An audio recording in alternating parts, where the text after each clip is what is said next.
찬송가 544장 울어도 못하네 함께 찬송하겠습니다.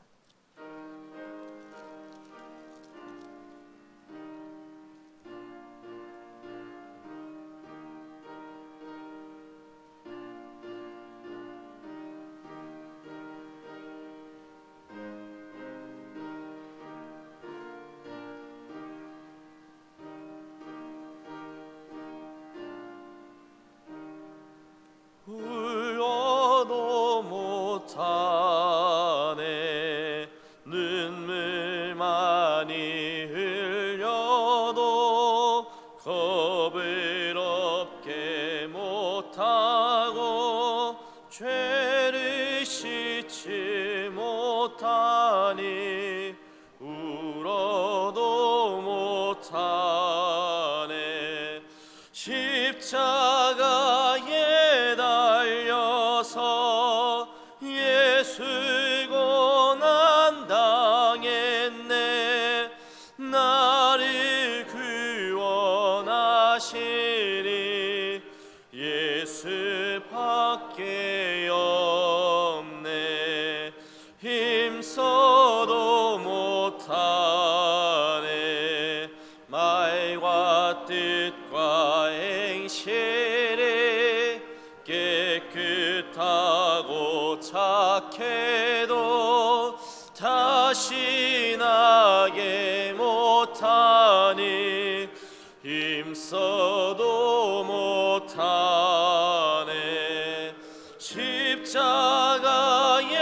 달려서 예수 고난 당했네 나를 구원하시리 예수밖에 없네 참아도 못하네 할 수 없는 죄인이 흉한 죄에 빠져서 어찌하니 죽을까 참아도 못하네 십자가에 달려서 예수 고난 당했네 나를 구원하시리 예수밖에 없네 믿으면 되겠네 주 예수만 믿어서 그네를 힘입고 오직 주께 나가면 영원 삶을 얻네 십자가에 달려서 예수 고난 당했네 나를 구원하시리 4절 한 번 더 고백하겠습니다. 믿으면 되겠네 믿으면 되겠네 주 예수만 믿어서 그네를 힘입고 오직 주께 나가면 영원 삶을 얻네 십자가에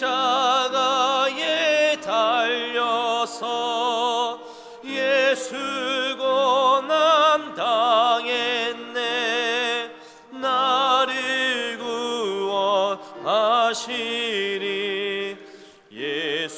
예수밖에 없네 찬송가 294장 찬송가 294장 하나님은 외아들을 함께 찬송하도록 하겠습니다.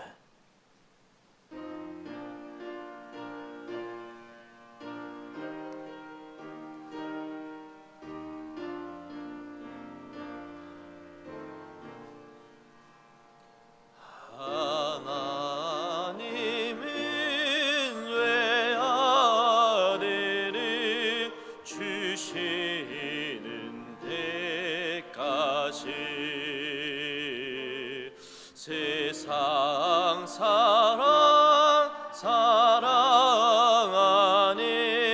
참 사랑이로다.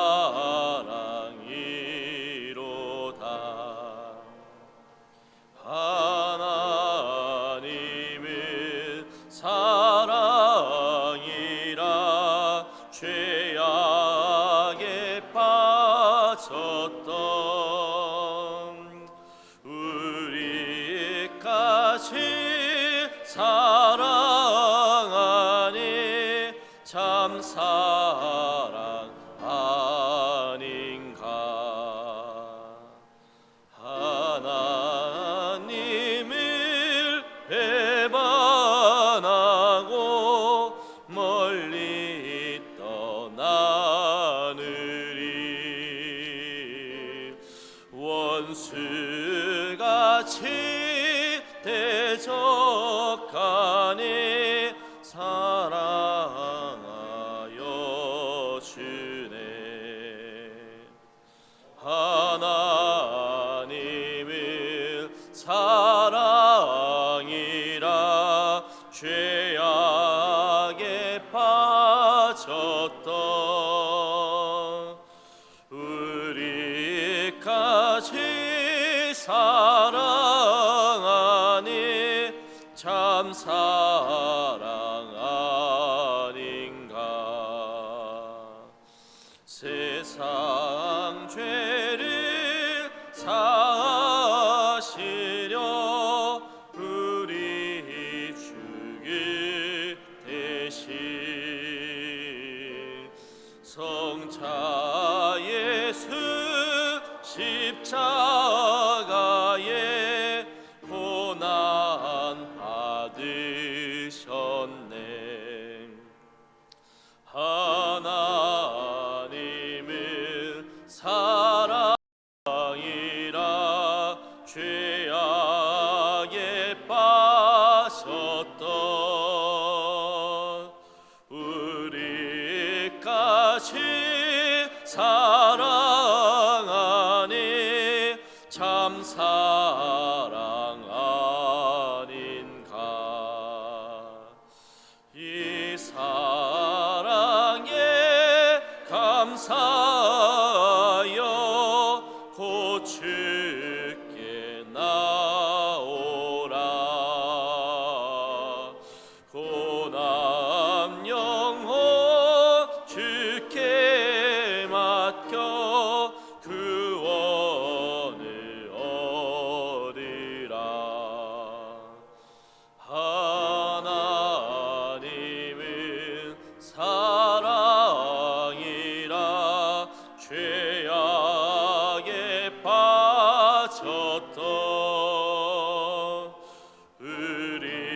우리까지 사랑하니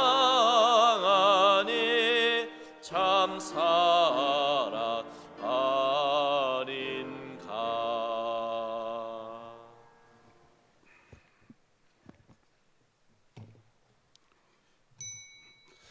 다 같이 사도신경으로 신앙 고백하겠습니다. 전능하사 천지를 만드신 하나님 아버지를 내가 믿사오며 그 외아들 우리 주 예수 그리스도를 믿사오니 이는 성령으로 잉태하사 동정녀 마리아에게 낳으시고 본디오 빌라도에게 고난을 받으사 십자가에 못 박혀 죽으시고 장사한 지 사흘 만에 죽은 자 가운데서 다시 살아나시며 하늘에 오르사 전능하신 하나님 우편에 앉아 계시다가 저리로서 산 자와 죽은 자를 심판하러 오시리라. 성령을 믿사오며 거룩한 공회와 성도가 서로 교통하는 것과 죄를 사하여 주시는 것과 몸이 다시 사는 것과 영원히 사는 것을 믿사옵나이다. 아멘. 597장 부르시겠습니다. 찬송가 597장입니다.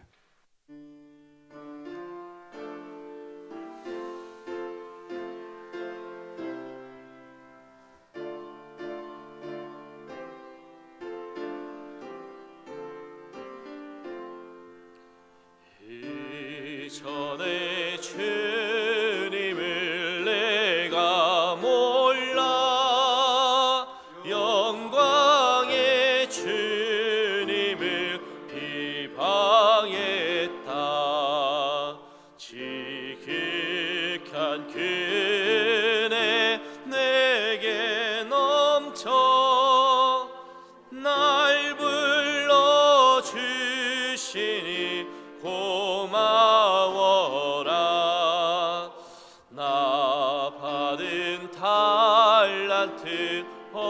말언가 나 힘써 기거칠 남기어서 갑절로 주님께 바치오며 충성된 종이라 상 주시리 전하고 무능한 나에게도 귀중한 직분을 맡기셨다. 기네 고맙고 고마워라. 이 생명 바쳐서 충성하리. 나는 일들이 하도 적어 긴 열매 눈앞에 안 되어도 주님께 죽도록 충성하며 생명의 면류관 얻으리라. 성경 말씀은 마태복음 21장 12절에서 17절 말씀 보겠습니다. 제가 가진 성경 신약 35쪽에 있습니다. 마태복음 21장 12절에서 17절 말씀 교독하겠습니다. 예수께서 성전에 들어가사 성전 안에서 매매하는 모든 사람들을 내쫓으시며 돈 바꾸는 사람들의 상과 비둘기 파는 사람들의 의자를 둘러보시고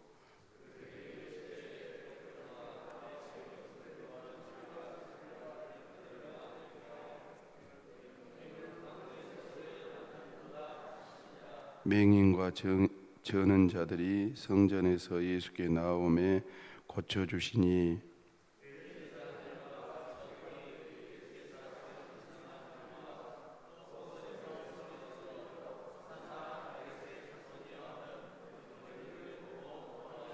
예수께 말하되 그들이 하는 말을 듣느냐.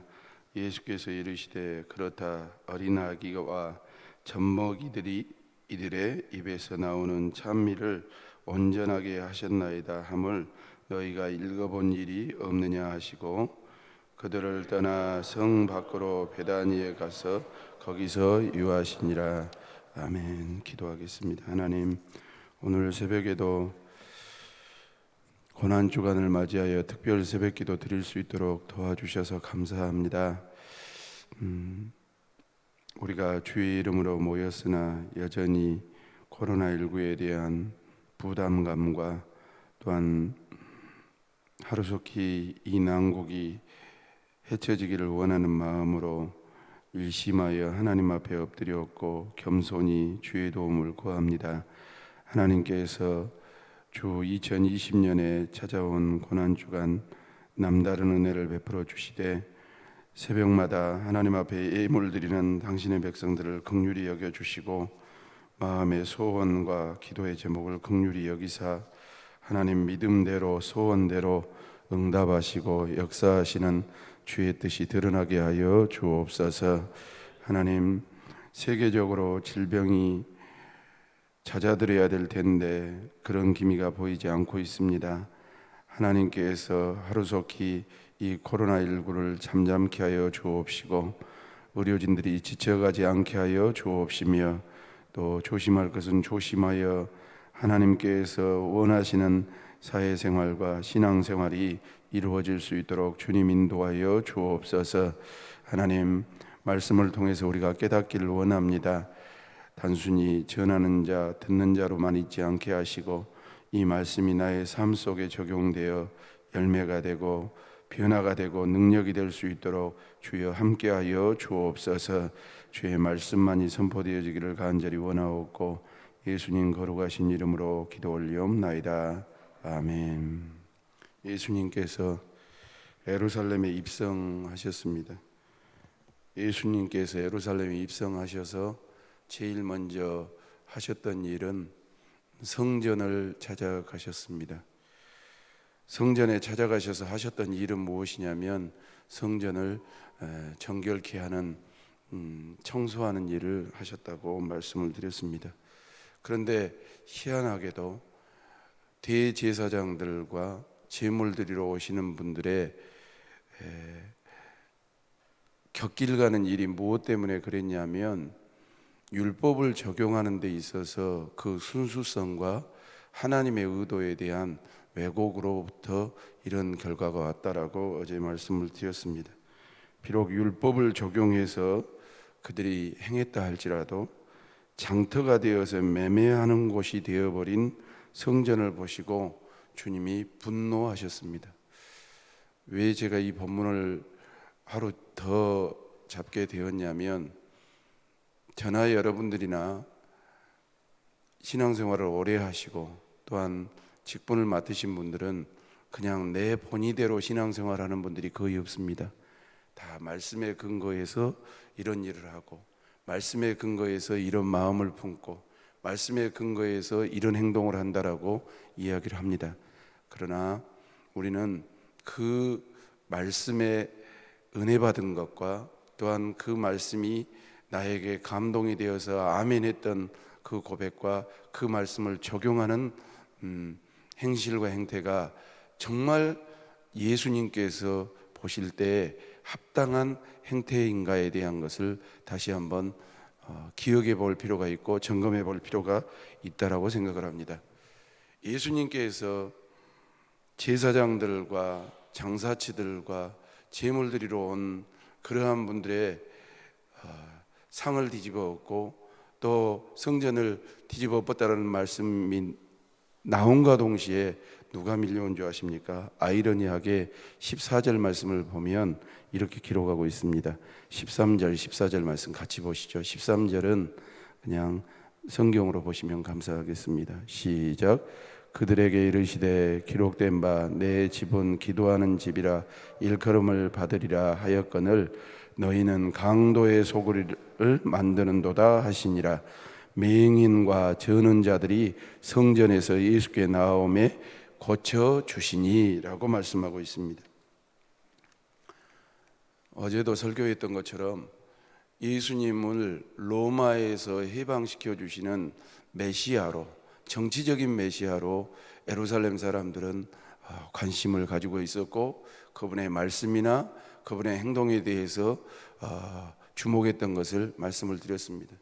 예수님께서 성전에 들어오셔서 무엇 하셨다냐라는 것이 초미의 관심이었습니다. 오자마자 대제사장들, 제사장들, 장사치들, 기득권 있는 사람들을 싹 뒤집어 엎었다고 하니까 그 다음에 나타나신 분들이 누구냐면 맹인과 저는 자들이 성전에서 예수께 나오매 고쳐 주셨다라고 말씀하고 있습니다. 여러 각도로 살펴볼 수 있는데 지금까지의 기득권은 누가 있었냐면 제사장들에게 있었습니다.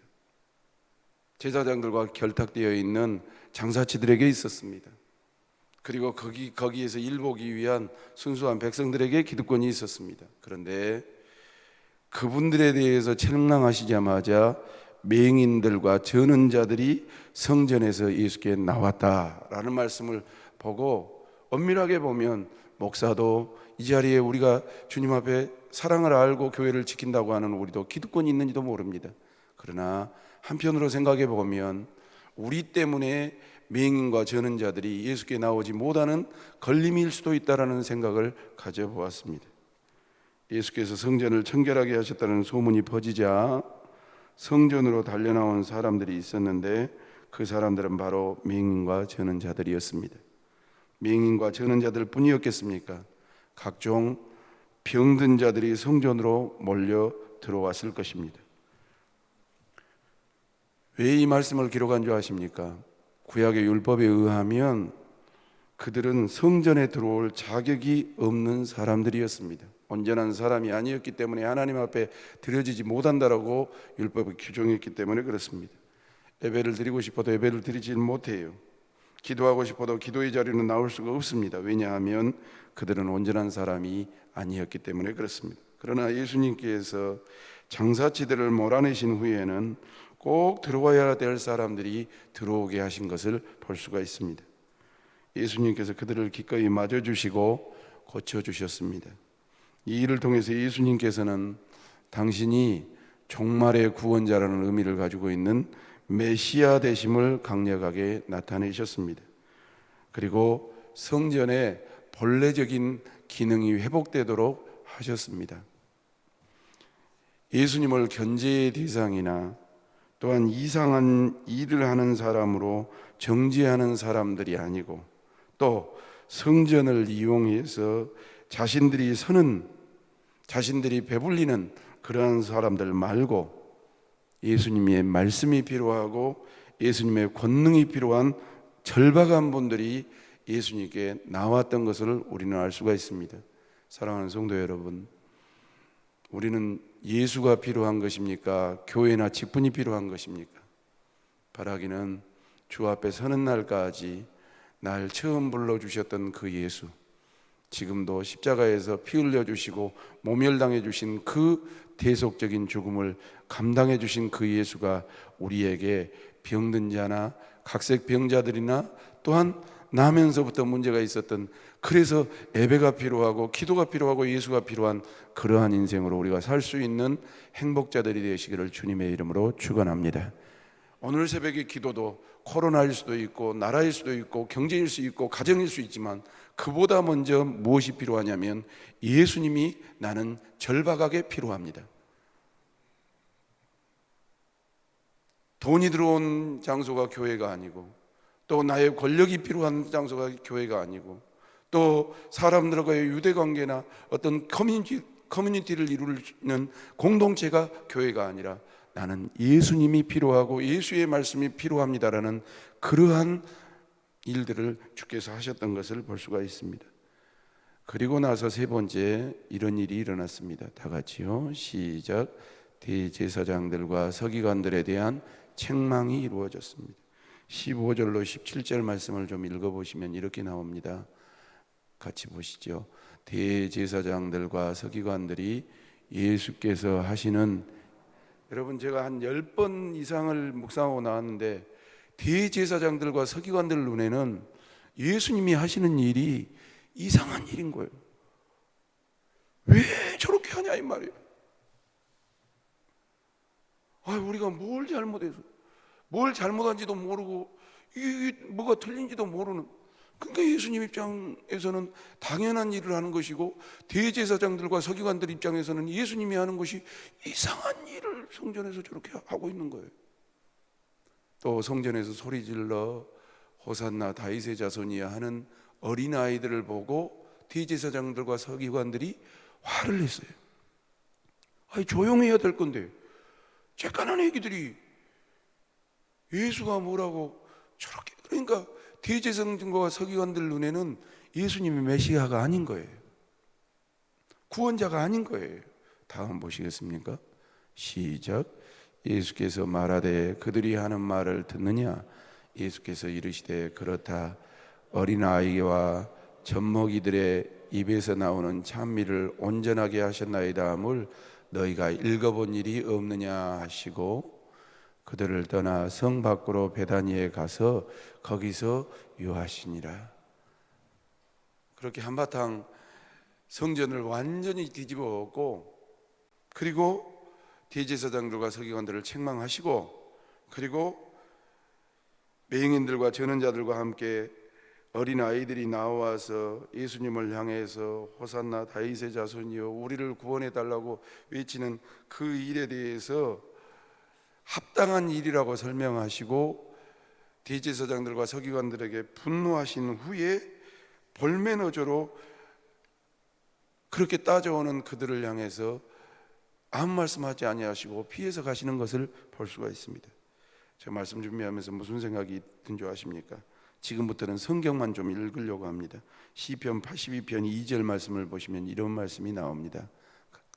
같이 볼까요? 시작. 너희가 불공평한 판단을 하며 하려느냐?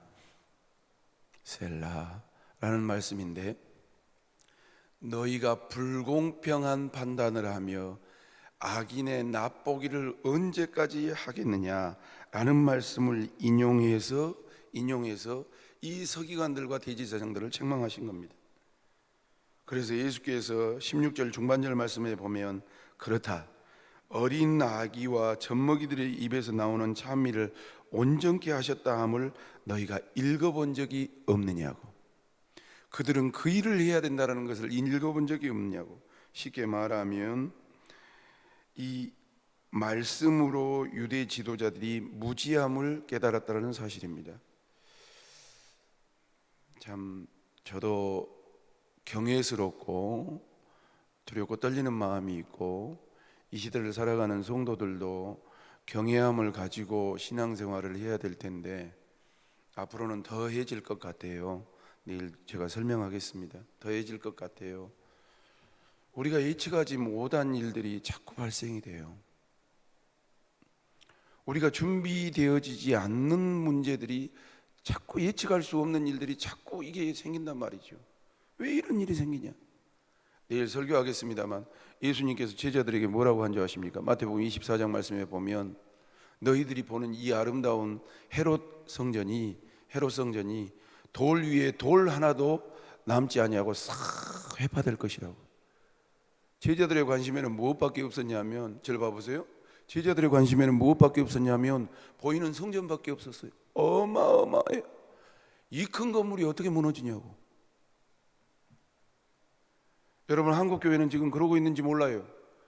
아니, 교회가 몇 개인데, 성도 수가 몇 명인데, 목사님들 중에 영향력 있는 사람이 몇인데, 이전까지 했던 모든 기득권과 모든 관행들에 익숙해져 가지고, 근데 질병 하나 오니까 꼼짝도 못하고 계속 우리 일을 하려고 하니까 이 마찰이 생기잖아요.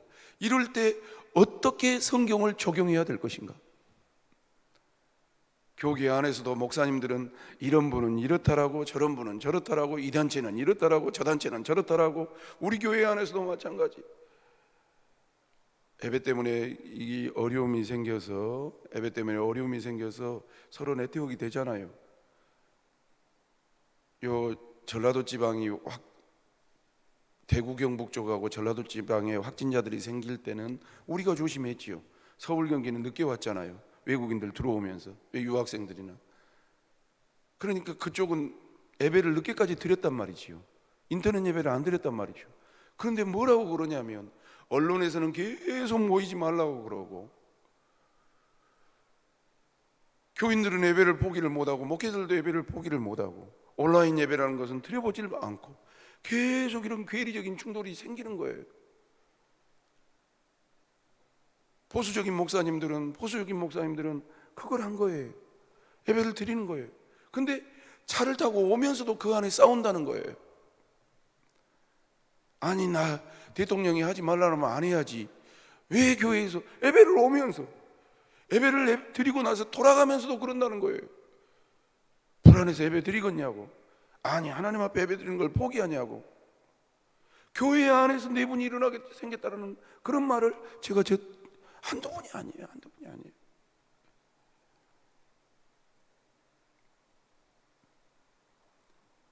대제사장들과 서기관들은 어린아이들이 호산나 다윗의 자손이여 찬송하는 것에 대해서 이상한 일을 한다고. 왜 이렇게 제사드리고 또 멀리서 온 짐승들 나쁜 것을 바꾸고 또 그것으로 환전해서 드리는 것을 하는데 예수님은 왜 저렇게 뒤집어 엎냐고. 해석의 차이고 관행이 젖어져 있었고 하나님의 뜻에 대한 것을 바로 이해하지 못하는 것이 우리 안에 이루어지고, 어제 말씀드렸지만 성전은 없어요. 지금 성전은 없어요. 어디가 성전이 있습니까? 이 건물이 성전인가요? 그런 법 없어요. 우리 모임이 성전입니까? 그런 법 없어요. 교회라고 그러는 것이고, 성전이라고 따진다면 어제 말씀드렸던 것처럼 고린도전서 3장 16절, 너희가 하나님의 뭐신 것과 성전인 것과 하나님의 성령이 너희 안에 거하시는 것을 알지 못하느냐. 성전이라 하면 내 안에 하나님을 모시고 하나님의 뜻, 하나님의 말씀을 이루는 것이 성전이죠. 어디가 지금 구약적인 성전이 있습니까? 없어요. 그렇다면 이 말씀을 적용해 본다면 내 안에 율법적이고 관행적이고 권위적이고 이 박혀있는 사고가 아니라 주님이 원하시고 메시아를 받아들일 수 있는, 이해할 수 있는 그러한 성령의 감동의 적용이 이루어질 때 합당한 시대를 이끌어가는 신앙생활을 할 수 있다는 사실을 기억하면서, 사랑하는 성도 여러분, 저도 마찬가지고 우리 교회도 마찬가지고 함부로 해석하거나 함부로 결정하거나 함부로 하나님의 뜻을 팔지 말고, 저 사람은 이상한 일을 한다라고 그것 또한 조심하고, 정말 하나님이 원하시는 그 뜻대로 내 삶 가운데 주의 통치가 이루어질 수 있기를 주님의 이름으로 축원합니다. 왜 성전이 타락했는가? 이제 성경만 읽고 마치겠습니다. 마태복음 21장 13절 말씀을 보겠습니다. 다 같이 보십시오. 주목해서 봐보십시오. 시작. 그들에게 이르시되 기록된 바 내 집은 만민이 내 집은 기도하는 집이라 일컬음을 받으리라 하였거늘 너희는 강도의 소굴을 만드는도다 하시니라. 첫 대목이 뭐죠? 그들에게 이르시되. 그리고 인용한 말씀이 이사야 56장 7절이에요. 다음 읽어줘 보세요. 시작. 내가 곧 그들을 나의 성산으로 인도하여 기도하는 내 집에서 그들을 기뻐하게 할 것이며 그들의 번제와 희생을 나의 제단에서 기꺼이 받게 되리니 이는 내 집은 만민이 기도하는 집이라 일컬음이 될 것임이니라. 여러분들은 익숙한 글귀만 보지만 56장 7절 말씀을 보면 내가 곧 누구에게? 그들을 나의 성산으로 인도하여 기도하는 내 집에서 그들을 기뻐할 것이며, 누구에 대해서 말씀하셨냐면 철저하게 사람에 대해서 관심을 기울이고 있는 것을 알 수가 있다. 건물을 이야기하는 것이 아니고 직분을 이야기하는 것이 아니고 하는 행동을 이야기하는 것이 아니라 하는 행동을 말하지만 주님과 언약 맺어진 백성들에 대해서, 상태에 대해서 이야기를 하더라는 것이요. 또 보시겠습니까? 이사야 1장 11절 말씀 보시죠. 시작. 여호와께서 말씀하시되 너희의 무수한 재물이, 여러분 너희들의 무수한 재물이 누구에게? 내게 무엇이 유익하냐? 뭘 이야기하냐면 하나님과의 관계에 대해서 이야기하더란 말입니다. 성전에서 이루어진 일도 제사하기 위해서 나에게 죄를 회개하고 화목하게 살겠다라는 그러한 일들을 하기 위해서 나온 것 아니냐. 그것이 핵심인데 돈 바꾸는 대로, 기득권 챙기는 대로, 수익 남기는 대로 바꿔본 것 아니냐. 너희들이 성전에 나온 것은 하나님께 기도하기 위해서 나온 것이 아니냐. 그런데 강도의 구렬로 바꿔본 것 아니냐.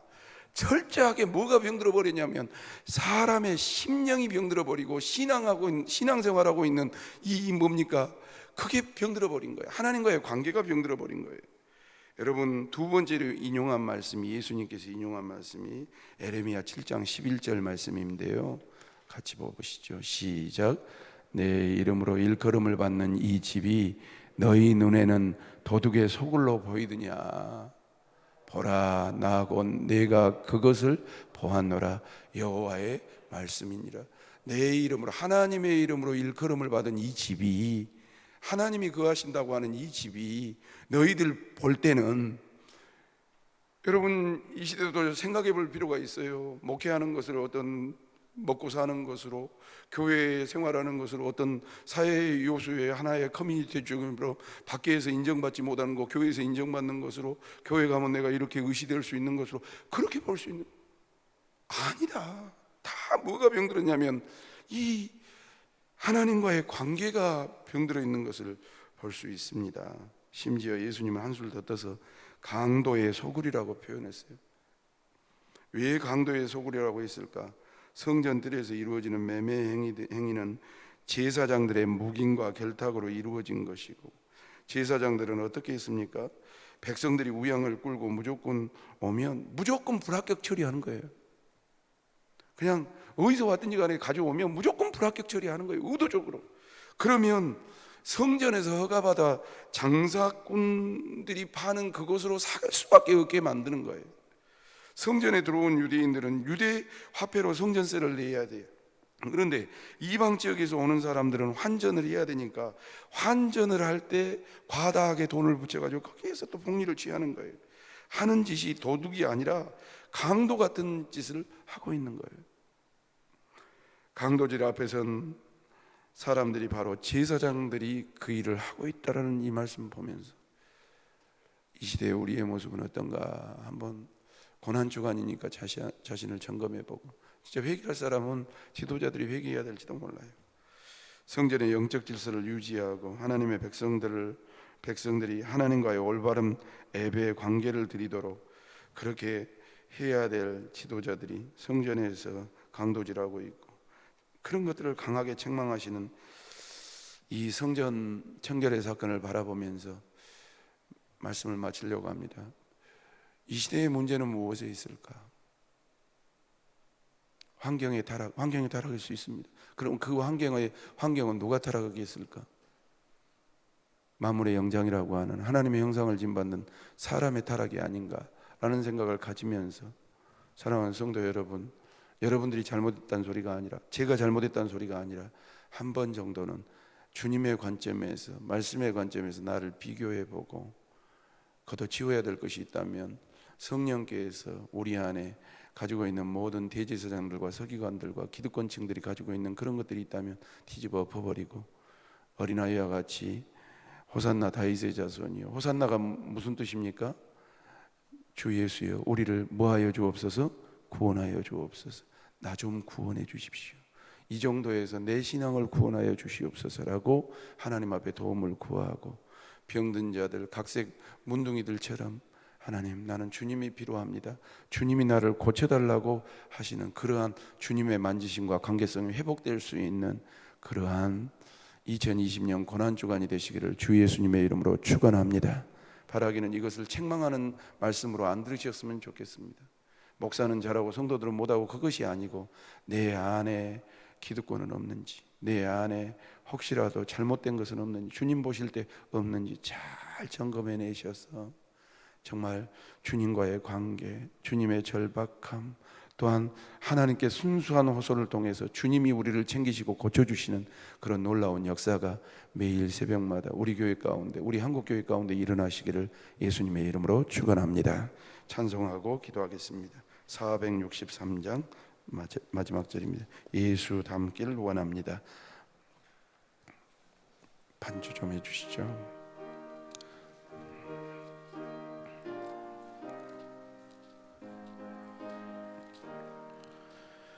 예수 닮기 원합니다.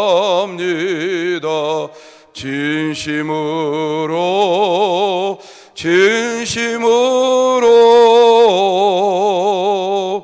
예수 닮기 원합니다.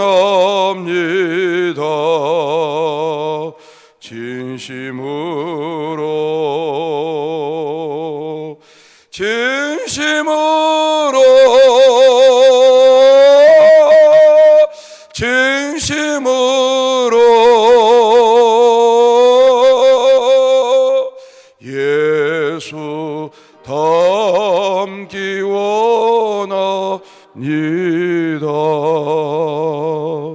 진심으로. 다 같이 기도하실 때, 하나님, 우리가 예수를 잘 믿고 신실하게 살려고 몸부림은 쳤으나 혹시라도 주님이 원하시지 않는 그러한 뒤집어 볼만한 그런 것들이 있다면 이 시간 성령을 통해서 내 자신에게 찾아오셔서 다 갈아엎어 주시고, 정말 어린아이처럼 병든 자들처럼 호산나 우리를 구원해 달라고, 또 주여 내가 고침받길 원합니다, 우리 교회가 또 이 민족이 하나님의 손길로 새로워지길 원하는 그러한 한날이 되게 하시고, 정말 민족이 될 수 있도록 하나님 앞에 기도하시고 세계 열방이 지금 코로나 때문에 심히 고통 중에 있고 교회들이 어려운 상황 가운데 놓여 있는데 아버지 하나님의 도우심으로 구원받을 수 있도록 도와달라고 기도해 주시고 저와 여러분들 가지고 나온 기도